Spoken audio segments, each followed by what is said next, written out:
अस्सलाम वालेकुम dear student. आज हमने सेकंड ईयर की जो न्यू बुक है केमिस्ट्री की 2026 इसका चैप्टर नंबर 18 ट्रांजिशन मेटल का लेक्चर नंबर 11 को बच्चों आज हम डिस्कस कर रहे हैं।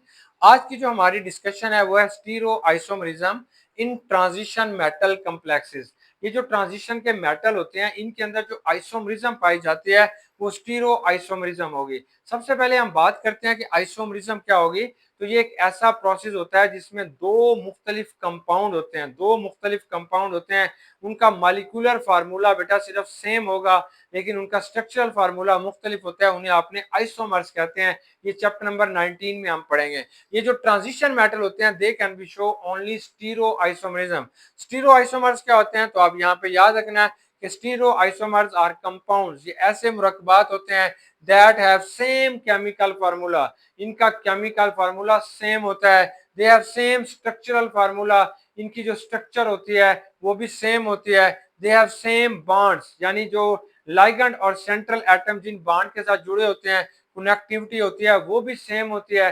क्या चीज इनमें चेंज होती है, सिर्फ और सिर्फ differ in 3D arrangement of ligand in space. ये जो लाइगेंड सेंट्रल एटम के साथ लगे हुए होंगे उनकी बेटा थोड़ी अरेंजमेंट क्या होगी, मुख्तलिफ हो जाएगी, तो आप इसे स्टीरो आइसोमरिज्म कहेंगे। फॉर एग्जाम्पल कैसे, जैसे देखें मेरे हाथ में ये एक ब्लैक और एक ब्लू मार्कर है, मैं इन्हें ऐसे कर देता हूं तो ये एक अरेंजमेंट होगी, ये वाले तीन इधर है। अब मैं इनको ऐसे कर देता हूं तो ये इनकी बेटा दूसरी अरेंजमेंट होगी, that is known as a stereo isomer. सिर्फ अरेंजमेंट का मुख्तलिफ हो जाना इसे स्टीरो आइसोमर्स कहते हैं, बाकी इनकी structure same, molecular formula same, connectivity same, सब कुछ सेम होता है।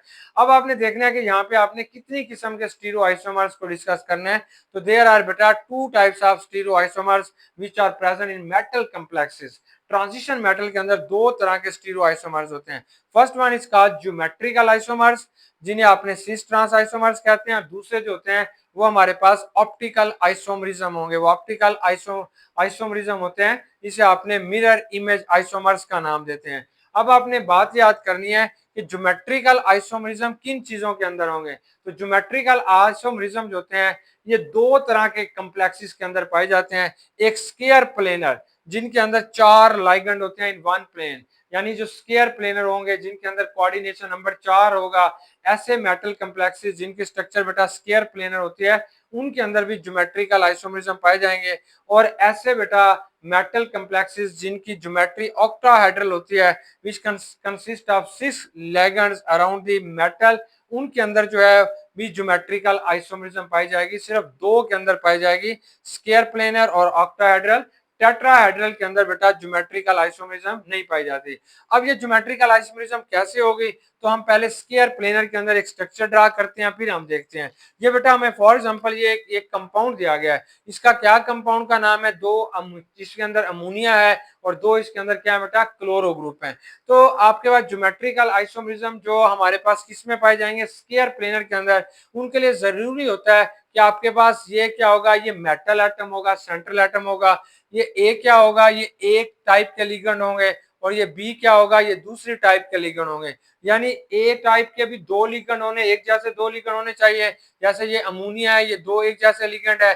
बी टाइप के जैसे ये क्लोरो है ये बी टाइप के दो एक जैसे होने चाहिए। अगर अमोनिया तीन एक जैसे हो जाते और ये क्लोरो ग्रुप बेटा एक जैसे हो जाता है तो ये भी आपके पास आइसोमरिज्म शो ना करेंगे, ज्योमेट्रिकल आइसोमरिज्म शो नहीं करते। अगर ये चार के चार एक जैसे हो जाते हैं फिर भी ये ज्योमेट्रिकल आइसोमरिज्म शो नहीं करेंगे। शर्त होती है कि दो एक जैसे हो, दो बेटा एक जैसे हो। चलिए अब मैं इनकी स्ट्रक्चर ड्रा करके आपको दिखाता हूं। तो ये प्लाटीनियम है बेटा, इस प्लाटीनियम के अंदर क्या किया गया है, ये हमने अमोनिया यहाँ पे ले लिया एक है। अब बेटा ये आपके पास दूसरा अमोनिया आपने यहाँ पे ले लिया है।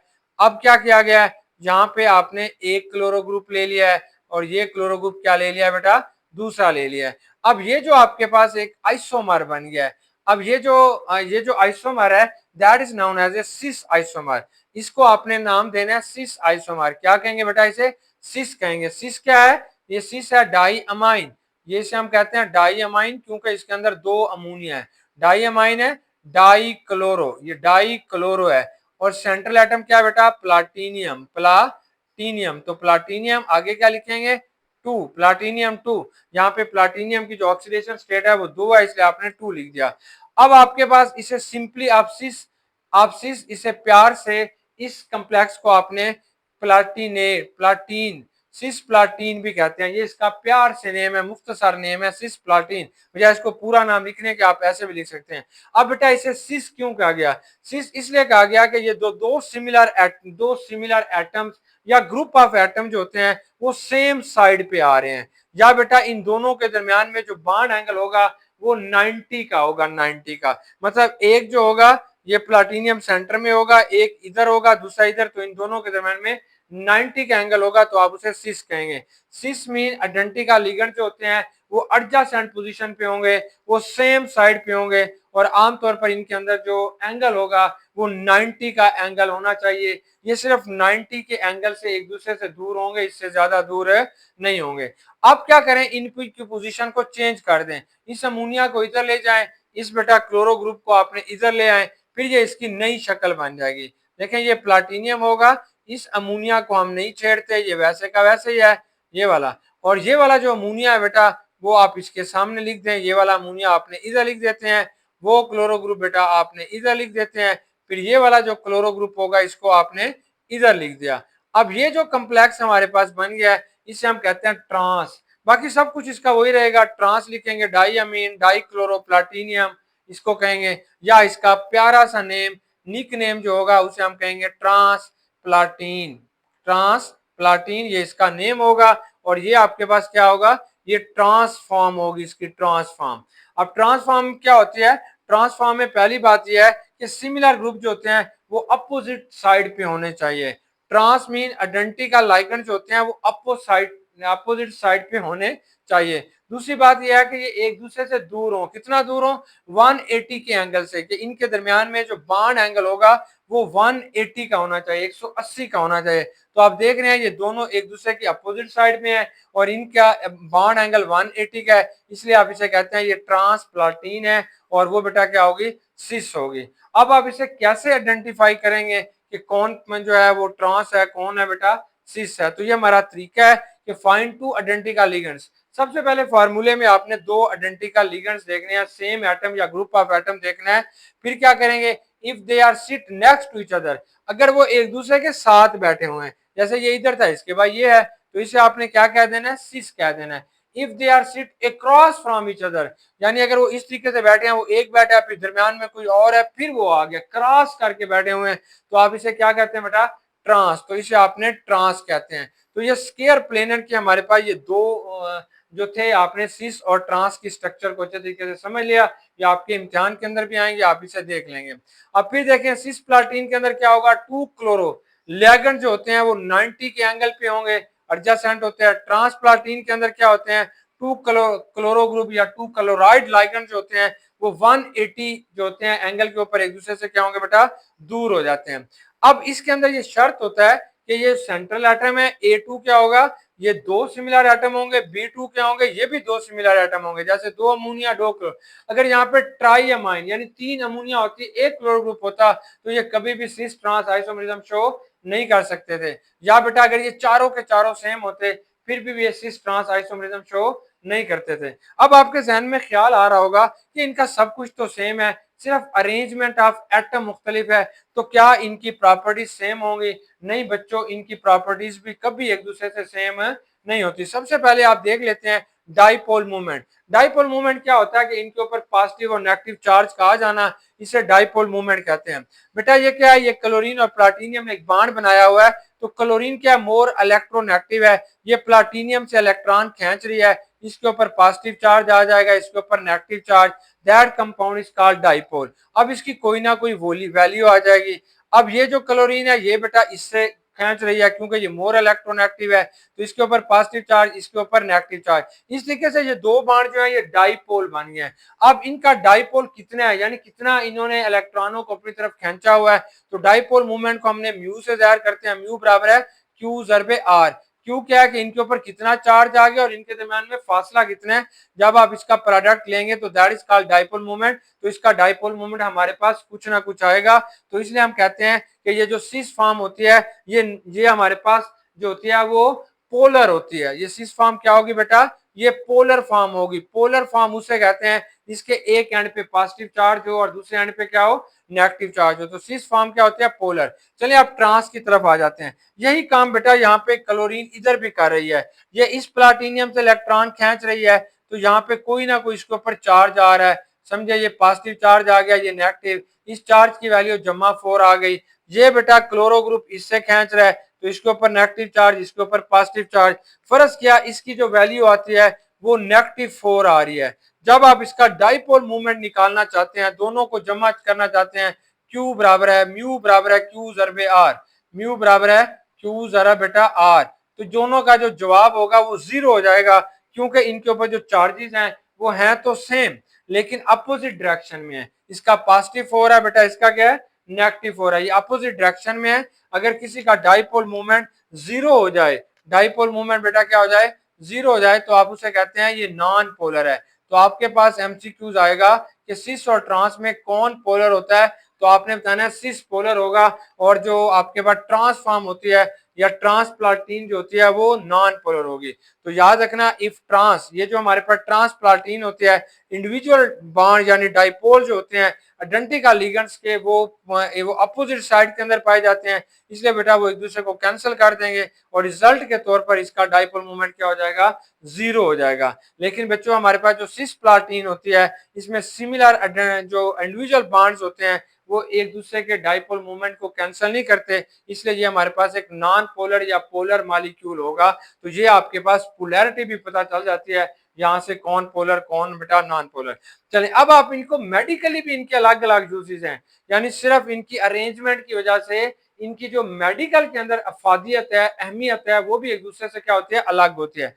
अब देखें, ये जो सिस्प्लाटीन होती है, सिस्प्लाटीन जो होता है use as a anti cancer drug, इसे अपने एंटी कैंसर ड्रग के तौर पर इस्तेमाल किया जाता है। जबकि जो ट्रांसप्लाटीन होती है वो इस किस्म का कोई भी जो है वो एक्टिविटी शो नहीं करती। अब हमारी बुक के अंदर एक इंटरेस्टिंग इंफॉर्मेशन दी गई है, वहां पे ये बात बताई गई है कि सिस्प्लाटीन या सिस डाई अमाइन डाइक्लोरोप्लाटिनियम जो होती है, ये एंटी कैंसर जो है वो ड्रग है। अब ये एंटी कैंसर ड्रग कैसे होती है, आमतौर पर बेटा एक दफा कहीं पे किसी भी बैक्टीरिया की जो है वो उसके ऊपर काम किया जा रहा था, और जिस सेल के अंदर बैक्टीरिया को रखा हुआ था वहां पे इलेक्ट्रोड जिनके अंदर से करंट गुजर रही थी, वो इलेक्ट्रोड प्लाटिनियम के बने हुए थे। तो साइंटिस्ट ने देखा कि ये जो बैक्टीरिया है जैसे प्लाटिनियम के करीब आते हैं तो ये डेड होना शुरू हो जाते हैं, या ये प्लाटिनियम जो है बैक्टीरिया की मजीद ग्रोथ नहीं होने देते, इसकी ग्रोथ को रोक लेते हैं। इसी पॉइंट को सामने रखते हुए उन्होंने एंटी कैंसर ड्रग बना लिया और इसके अंदर प्लाटिनियम को यूज किया। तो सिस्प्लाटिन क्या करती है, जैसे हम इसको खाते हैं तो इसके अंदर बेटा जो ग्रुप पाया जा रहा है, जो लेगेंड्स होता है, ये क्लोरो ग्रुप होता है। ये बॉडी के अंदर जाके ये क्लोरो ग्रुप यहाँ से खत्म हो जाता है, तो कौन सा ग्रुप बेटा यहाँ पे आ जाएगा, पानी आ जाता है, पानी। अब ये जो प्लाटिनियम होगी ये थोड़ी चेंज हो जाती है। अब ये थोड़ी जो होती है यहाँ पे क्या आ जाएगा, 2 लाइगेंड बेटा पानी के आके ऐड हो जाते हैं, और ये वाली सिस्प्लाटिन क्या होगी, ये एक्टिवेटेड हो जाती है, थोड़ी तेज हो जाती है। जब ये एक्टिवेटेड हो जाती है तो ये डीएनए के करीब जाके पहुंचती है, और वहां पे जो नाइट्रोजिनस बेस होती है उसके साथ बेटा जाके ये बाइंड अप हो जाएगी, जुड़ जाएगी, और गोयानिन के साथ जाके ये जुड़ जाती है, और इस तरीके से डीएनए की रेप्लिकेशन, ग्रोथ और उसका मजीद आगे की तरफ बढ़ना, ये सब कुछ उसका रोक देती है। यूं समझे कि जो कैंसर के सेल बढ़ रहे होते हैं, तेजी से आगे फैल रहे होते हैं, ये उनको काबू कर लेते हैं, आगे फैलने नहीं देता, वहीं पे उसे रोक देता है, उसके साथ मुकाबला करता है, इसलिए हम इसे यूज करते हैं as a anti cancer drug. अब हमारे पास दूसरी तरह के जो ज्योमेट्रिकल आइसोमरिज्म जो शो कर रहे थे, कौन, ट्रांजिशन मेटल, वो ऑक्टाहेड्रल कम्प्लेक्सेस जो हैं वो ये वाला कम्प्लेक्स जो है वो शो करेंगे। वो ऑक्टाहेड्रल कम्प्लेक्सेस जो होते हैं वो बेटा ज्योमेट्रिकल आइसोमरिज्म शो करेंगे। अब ऑक्टाहेड्रल कम्प्लेक्सेस के लिए हमारे पास जो शर्त है कि उनका जो फार्मूला होना चाहिए वो ये होना चाहिए, Ma4B2 होना चाहिए। Ma4 बेटा B2 होगा तो वो आपके पास ज्योमेट्रिकल आइसोमरिज्म शो करेंगे, वरना नहीं। और व्हाट इज एम, एम जो होता है इसको हम कहते हैं ये सेंट्रल एटम होगा, दरमियान वाला जो एटम होगा वो बेटा हमारे पास क्या होगा, एम होगा। व्हाट इज ए बेटा हम कहते हैं ये आपके पास एक लाइगेंड होगा, one type of ligand, one type of ligand, ये एक तरह का हमारे पास क्या होगा, लाइगेंड होगा, एक तरह के होंगे। चले इसकी पहले मैं यहाँ पे एक एग्जांपल लिख लेता हूँ, ये मैं लिखता हूँ कोबाल्ट आ जाएगा, ये बेटा हमारे पास क्या होगा, टेट्रा अमाइन। अमोनिया 4 ले लें, ये टेट्रा अमाइन हो जाएंगे। और 2 जो बेटा अपने लाइगेंड होते हैं वो पानी के ले लें, तो ये हमारे पास एक कम्प्लेक्स बनेगा कोबाल्ट का +3। ये कोबाल्ट का आपके पास क्या बन गया, एक complex tetra amine di aqua cobalt cobalt 3 ion बनेगा। तो इसका नाम क्या होगा, इसका बेटा नाम होगा टेट्रा अमाइन, क्योंकि इसके अंदर बच्चे 3 अमोनिया है, तो टेट्रा अमाइन डाई एक्वा, ये एक्वा क्योंकि बेटा इसके अंदर 2 हैं। फिर आपने कोबाल्ट लिखेंगे, आगे आपने क्या बताना है, 3 बताओगे, फिर बेटा आइन है। ये वाला हमारे पास क्या एक कम्प्लेक्स है। अब इसमें क्या होगा, एक क्या होगा, यहाँ पे 1 टाइप ऑफ लिगेंड होंगे 4, कितने होने चाहिए, 4। देखें जैसे इसके अंदर अमोनिया कितने 4, तो ए 4 होने चाहिए। अगर ये ए 3 हो गए फिर भी ये ज्योमेट्रिकल आइसोमरिज्म शो नहीं करेगा। अब दूसरा बेटा क्या होगा, बी, ये जो बी होंगे ये 2 होने चाहिए। 1 टाइप के होने चाहिए लेकिन 2 होंगे सेम टाइप के, 4 होंगे बेटा सेम टाइप के, 2 होंगे सेम टाइप के, फिर जाके ये ऑक्टाहेड्रल कम्प्लेक्स शो करेगा। देखिए ये आपके पास पानी जो है ये 2 एक जैसे हैं, ये आपके पास सेम टाइप के, और अमोनिया जो है वो 4 एक जैसे हैं, वो बेटा आपके पास ये शो। अब आप इसके आइसोमर्स बनाते हैं। सबसे पहले जो आइसोमर्स हम बनाना चाहते हैं वो सिस आइसोमर होंगे, सिस आइसोमर। सिस आइसोमर के लिए शर्त क्या है, सिस आइसोमर के लिए 2 शर्तें हैं। एक तो यह है कि आइडेंटिकल ग्रुप सेम साइड पे होने चाहिए, और उनके दरमियान में जो बॉन्ड एंगल है या उनको जो जोड़ने वाला एंगल है वो 90 का होना चाहिए। चले अब मैं सिस आइसोमर बेटा बनाता हूं। देखिए मैं सेंटर में क्या लेता हूं, ये बेटा आपने सबसे पहले ऐसी स्ट्रक्चर बना लेनी है। इस स्ट्रक्चर को हम कहते हैं ये ऑक्टाहेड्रल स्ट्रक्चर होती है। अब यहाँ पे एक आपने ले लेना है, ये लाइगेंड है, ये इसके पार होकर दूसरी तरफ जा रहा है। अब यहाँ पे बेटा जो लाइगेंड अटैच होगा, ये सेंट्रल एटम इसके दरमियान में है। ये सेंट्रल एटम क्या होगा बेटा, ये एम है, ये दरमियान में होगा। अब आपके पास 2 तरह के लाइगेंड्स हैं। अगर ये ए इधर आ रहा है, दूसरा बेटा ए आपने इधर ले रहे हैं, तो ये बी क्योंकि हमारे पास ए 4 है, तीसरा ए इधर ले रहे हैं, आपके पास चौथा ए इधर ले रहे हैं, ये बी इधर आएगा, ये बी इधर आएगा। तो इस किस्म की ये अरेंजमेंट बनेगी। अब हमने इसकी ना बेटा मुख्तलिफ अरेंजमेंट में इसके सिस ट्रांस को बनाते हैं और देखते हैं कि वो हमारे पास कौन कौन से होंगे। चलें, हमारे पास जो लिगेंड है वो 2 पानी है और 4 क्या अमोनिया है। अब एक पानी को हमने सिस बनाना है, एक पानी को इधर लगा दीजिए, एक पानी को बेटा इधर लगा दीजिए। अब बाकी सारे आपने अमोनिया बनाने हैं, यहाँ पे भी अमोनिया आएगा, यहाँ पे भी बेटा अमोनिया आएगा, यहाँ पे भी बेटा क्या होगा, अमोनिया होगा, और यहाँ पे भी क्या होगा, अमोनिया होगा। अब आपने तवज्जो करनी है, यहाँ पे क्या होगा, ये कोबाल्ट है, इस नंबर को आपने 1 नंबर कहा हुआ है, इसको बेटा 2 कहा हुआ है, इसको 3 कहा हुआ है, अब इसको 4 का है, इसको 5 है, और इस नंबर को क्या है, 6 है। अगर आपके पास 1 और 2 ये जो पोजीशन आ रही है इसको आप क्या कहते हैं, 1 और 2, ये 1 और 2 पोजीशन पे है तो ये 6 होंगे।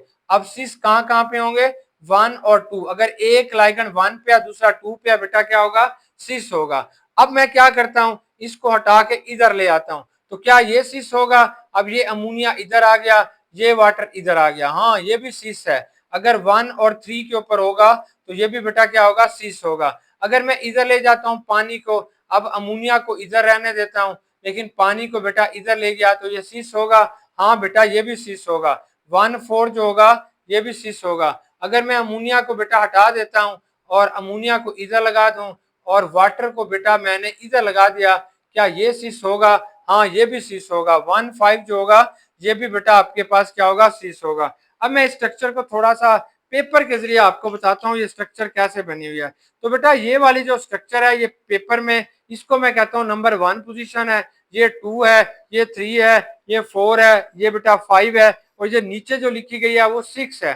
अब आपने देखा ये 1 है 2 है, ये भी इनके दरमियान में 90 का एंगल है, ये ऐसे जा रहा है, ये अगर इसे देखेंगे तो 90 का एंगल बन रहा है, ये इधर है, ये इधर है, तो ये आपके पास 6 है। इसको देखना चाहते हैं 90 का 6 है, 90 का 6 है, 90 का 6 है, तो ये सारे के सारे क्या है, 6 हैं। अब आप नीचे वाली साइड पे चले जाएं, तो क्या नीचे वाले होंगे ये 6, आप देखना चाहते हैं 6 और 3, हाँ 6 और 3 इन सब के साथ यही बात दोबारा होगी।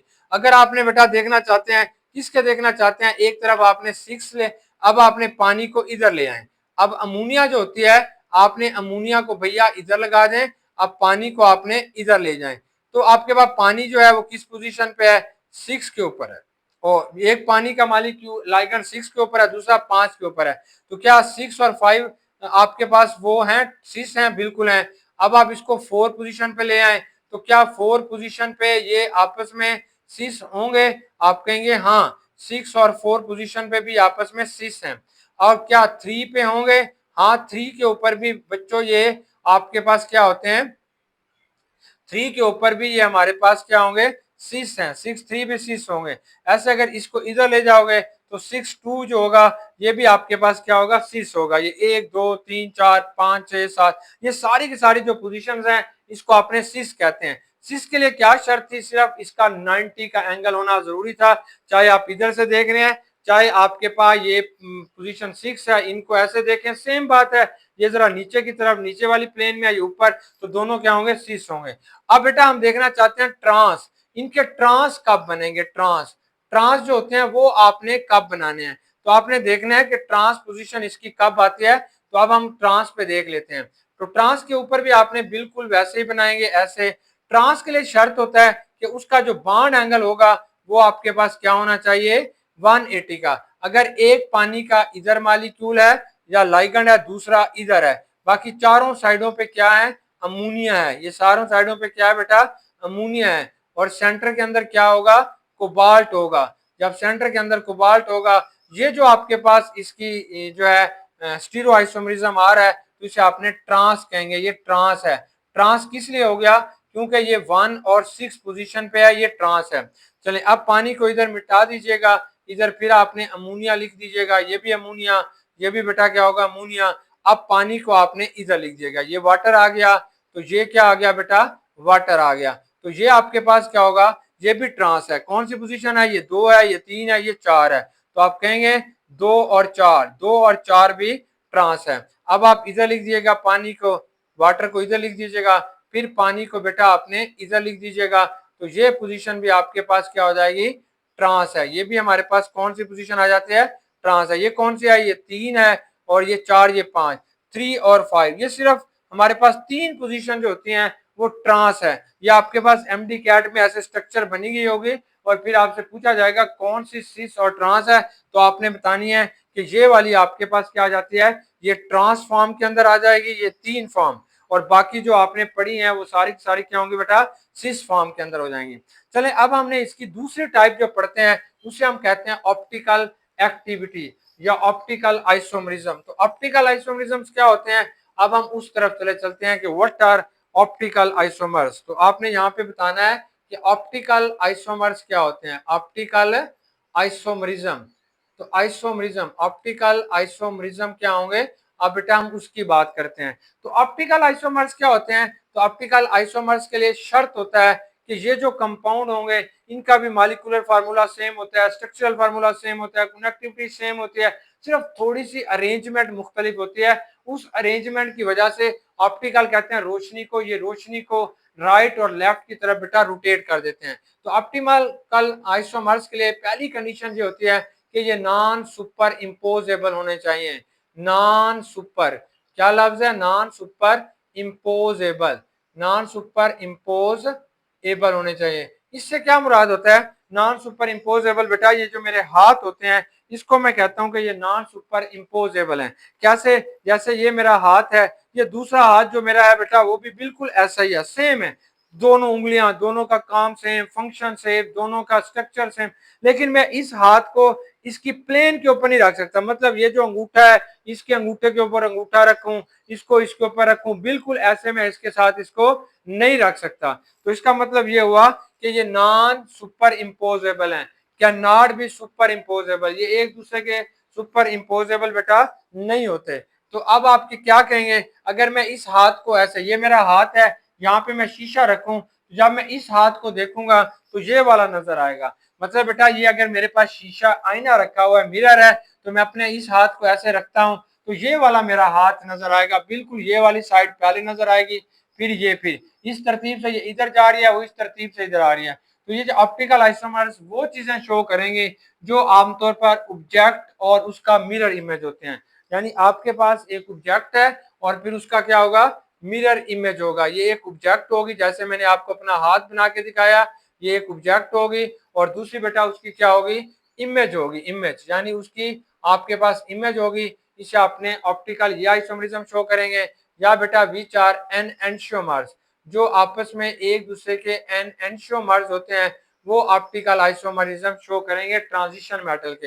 एन एंशियोमर्स क्या होते हैं, तो आप कहते हैं दोज कंपाउंड्स, बेटा दोज कंपाउंड या दोज कॉम्प्लेक्सेस, ये ऐसे कॉम्प्लेक्सेस होते हैं विच एक्ट एज, जो कि आमतौर पर काम करते हैं, act as a mirror image, एक दूसरे का क्या करेंगे, मिरर, एक मिरर बन जाएगा और दूसरा क्या बनेगा, उसका इमेज होगा, एक दूसरे का मिरर इमेज होंगे, are called enantiomers, are called enantiomers. तो आपने बेटा इनको एनेंशियोमर्स कहते हैं, ये एनेंशियोमर्स कहलाएंगे। अब हमारे पास कौन कौन से एनेंशियोमर्स होते हैं, अगर आप शीशे के अंदर इस कान को देखें तो आपको ये कान नजर आता है, तो ये दोनों एनेंशियोमर्स होते हैं। जैसे बेटा हमारे हाथ होते हैं, ये एक दूसरे के एनेंशियोमर्स होते हैं।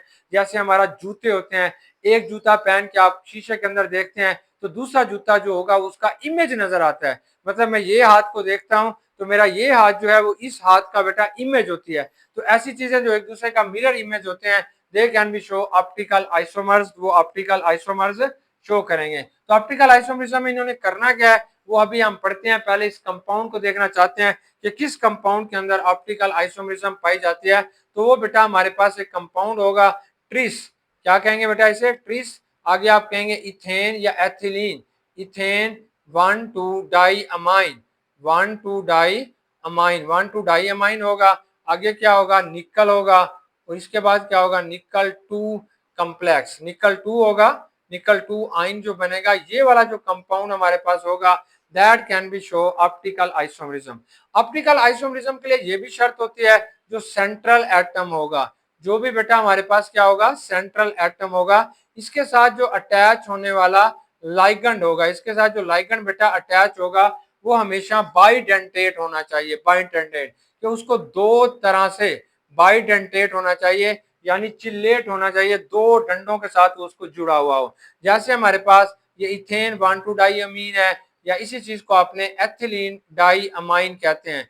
ये एथिलीन डाई अमाइन जो होती है, कैसे, ये एक CH2 है, ये बेटा दूसरा CH2 है, ये हमारे पास क्या होगा NH2 है, ये भी क्या होगा NH2 है। जहाँ पे आपने प्लाटीनियम लगा दें तो ये इधर से भी जुड़ा हुआ होगा, तो इधर से भी जुड़ा होगा। अगर कोई ऐसा कंपाउंड होगा तो वो बच्चे हमारे पास क्या करेगा, ऑप्टिकल आइसोमरिज्म शो करेगा। यहाँ पे जो आपने एग्जांपल लिया है वो ट्रिस इथेन 1,2-डाई-अमाइन निकल 2 आइन के लिए है। अब इसकी स्ट्रक्चर कैसी होगी, तो ये आपने लिखेंगे बेटा निकल लिखेंगे, आगे ये EN है, एथिलीन ट्रिस डाई-अमाइन है, इसको ऐसे लिखेंगे। चलिए अब हम इसके अंदर सेंट्रल एटम लिखते हैं।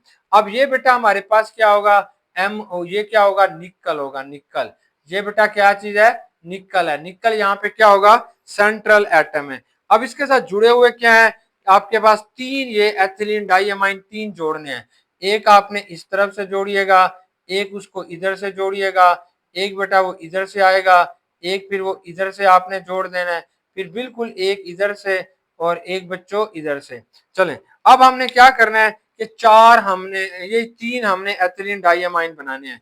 देखो यहाँ पे आपने लिखोगे NH2, NH2 ये यहाँ से इसके साथ बॉन्ड बना रहा है, यहाँ पे क्या होगा CH2, यहाँ पे क्या होगा बेटा CH2, अब यहाँ पे क्या होगा फिर NH2, ये जो N है ये फिर इसके साथ बॉन्ड बना रहा है।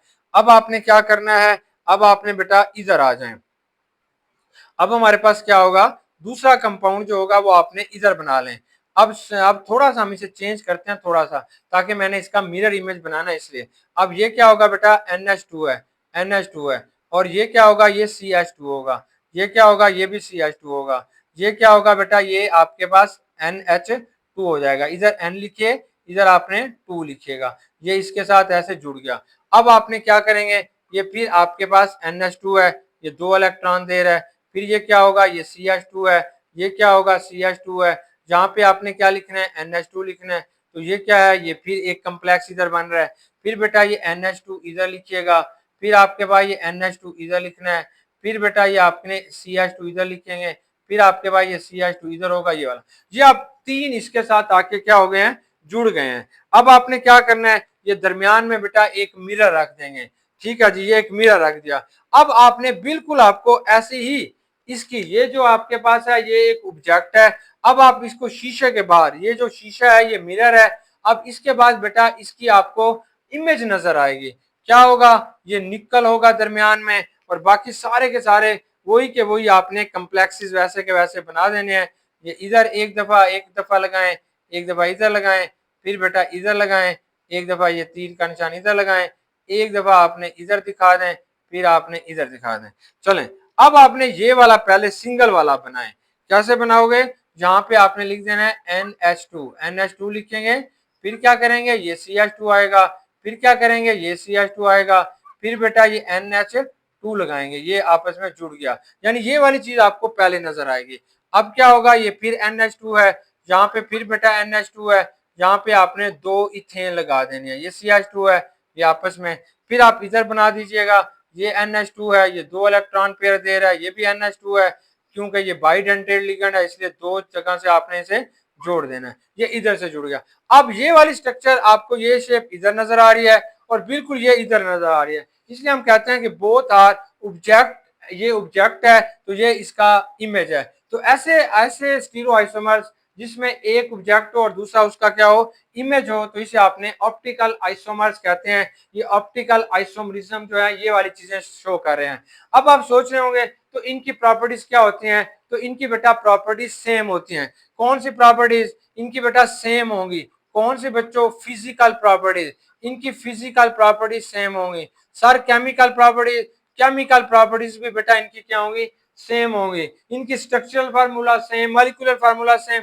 क्या चीज डिफरेंट होगी, सिर्फ बेटा इनका action on plane polarised light के ऊपर जो इनका एक्शन होता है वो मुख्तलिफ होगा। सर ये प्लेन पोलराइज्ड लाइट क्या होती है, बेटा ये सूरज की रोशनी होती है, ये हर डायरेक्शन के अंदर जा रही होती है। हमारे पास एक इंस्ट्रूमेंट होता है जिसे आपने पोलैरीमीटर कहते हैं, पोलैरीमीटर, ये पोलैरीमीटर होगा। अब क्या किया, सूरज की रोशनी जो हर तरफ से जा रही थी इस मीटर के अंदर से गुजारते हैं, तो मीटर क्या करता है, इस लाइट को बेटा एक एक प्लेन के अंदर ले आता है। एक प्लेन के अंदर कैसे आ जाती है, क्योंकि इसकी वेवलेंथ सेम हो जाती है, इसकी वेवलेंथ जब सेम हो जाती है तो ये एक प्लेन के अंदर आ जाती है। अब यहाँ पे आपने इसका एक सोल्यूशन रखा हुआ है, ये निकल वाला ये सोल्यूशन बेटा यहाँ पे रखा हुआ है। अब हम कहते हैं ये जो कम्प्लेक्स होता है ये ऑप्टिकली एक्टिव है। ऑप्टिकली एक्टिव उस कम्प्लेक्स को कहते हैं जो इस प्लेन लाइट को, ये जो लाइट आपके पास आ रही है इसे हम कहते हैं plane polarised light, plane polarised light.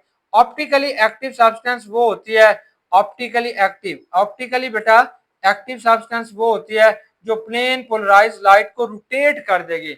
मतलब अगर आपने यहाँ पे नमक का सोल्यूशन रखा हुआ है, NaCl रखा हुआ है या इसके अंदर आम चीनी या कोई और चीज रखी हुई है, तो ये प्लेन पोलराइज्ड लाइट जो होती है वो सीधी इसके अंदर गुजर गई है। लेकिन अगर आपने ये वाला कम्प्लेक्स रखा हुआ है तो या तो ये बेटा लाइट को रोटेट कर देगा राइट की तरफ, अगर ये राइट की तरफ रोटेट कर देगा तो that is called dextro rotatory. तो आपने इसे कहना है ये डेक्स्ट्रो रोटेटरी कहलाएगा, डेक्स्ट्रो रोटेटरी, तो डेक्स्ट्रो रोटेटरी कहलाएगा, या इसे हम कहेंगे ये पॉजिटिव रोटेटरी है। अगर बेटा ये वाला सोल्यूशन इस प्लेन पोलराइज्ड लाइट को लेफ्ट की तरफ रोटेट कर देगा तो हम इसे कहते हैं लीवो रोटेटरी, तो ये लीवो रोटेटरी कहलाएगा, रोटेटरी। और इसको आप कहेंगे नेगेटिव, ये नेगेटिव से शो करेंगे तो वो पॉजिटिव रोटेटरी होती है और इसे बेटा नेगेटिव रोटेटरी होती है। तो ऑप्टिकल आइसोमर्स में हम करते क्या है, कुछ भी नहीं है, ये ऐसी सब्सटेंसेस होती हैं इनका सब कुछ सेम होता है, सिर्फ प्लेन पोलराइज्ड लाइट को या तो राइट की तरफ रोटेट करते हैं या लेफ्ट की तरफ रोटेट करते हैं, इसलिए हम इन्हें कहते हैं कि ये आपके पास ऑप्टिकल आइसोमरिज्म शो करते हैं। चलें बेटा अब हम इसकी क्विक चेक जो है उसको सॉल्व कर लें। क्विक चेक के अंदर जो पहला क्वेश्चन दिया जा रहा है वो which type of geometric shows cis and trans isomer, कि ये जो हमारे पास ट्रांजिशन एलिमेंट्स होते हैं इनमें से कौन सी ज्योमेट्री जो है वो सिस ट्रांस शो करती हैं, तो आप कहेंगे सिर्फ दो शो करती हैं, स्क्वायर प्लेनर और बेटा ऑक्टाहेड्रल। अब दूसरा क्वेश्चन देखें, what type of ligand is most often required for a complex to show optical isomerism, तो आमतौर पर कैसा कॉम्प्लेक्स होना चाहिए जो ऑप्टिकल आइसोमरिज्म आपके पास शो करे, तो वो आपके पास एन एंशियोमर्स होने चाहिए या non super imposable image, non super imposable होने चाहिए, या बेटा वो ऑब्जेक्ट और इमेज के तौर पर होने चाहिए, वो शो करेंगे। नेक्स्ट आता है कि ये जो इथेन है, ये जो निकल वाला बेटा आपके पास क्या है, एक कम्प्लेक्स है, इसका कोऑर्डिनेशन नंबर 6 है, इसमें कितना कोऑर्डिनेशन नंबर है, तो आप इसे कहेंगे कि इसके अंदर बेटा 6 कोऑर्डिनेशन नंबर जो होगा वो पाया जाता है। बस फिर ये पूछता है एन एनशियोमर्स क्या होते हैं, ये ऐसे कंपाउंड्स होते हैं which act as a mirror image, यानी एक मिरर होगा और दूसरा क्या होगा, इमेज होगा। तो आज का डिस्कशन थोड़ी लेंथी हो गई है, लेकिन इसे हमने तफसील के साथ हर एक चीज को पढ़ लिया है। उम्मीद है कि आपको समझ भी आ गई होगी। बेस्ट विशेष बेटा, अल्लाह हाफिज।